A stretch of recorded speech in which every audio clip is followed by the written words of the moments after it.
Voter registration sa Agosto para lamang sa first-time voters at deactivated voters. Brigada Jigo Custodio, ibrigada mo! Brigada!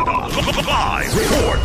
Nilinaw ni COMELEC Chairperson George Garcia na ang muling pagbubukas ng voter registration mula August 1 hanggang 10 ay nakalaan lamang para sa mga first-time voters at mga botanteng na deactivate upang makaboto sa barangay at sangguniang kabataan elections kung matutuloy ito sa Disyembre. Ayon kay Garcia, hindi kasama sa registration ng mga nais maglipat ng rehistro dahil sa kakulangan ng oras.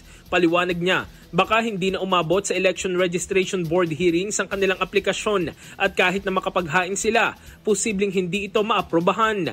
Ang ERB hearings ay ginagawa upang aprobahan o tanggihan ang aplikasyon sa registration, gayon din ang pagbura ng pangalan ng mga botante dahil sa kamatayan, hindi pagboto sa dalawang magkasunod na eleksyon at iba pang dahilan ayon sa batas. Binigyan din ni Garcia na nananatili ang kanilang tansya na aabot sa 1 milyong bagong botante ang marirehistro sa loob ng 11 araw ng registration. Isasagawa ang registration sa buong bansa.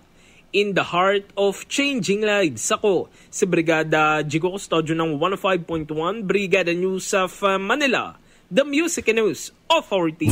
Ang bahaging ito ay hatid sa atin ng NutriCleanse Herbal Capsule. Linis tiyan, sexy tiyan.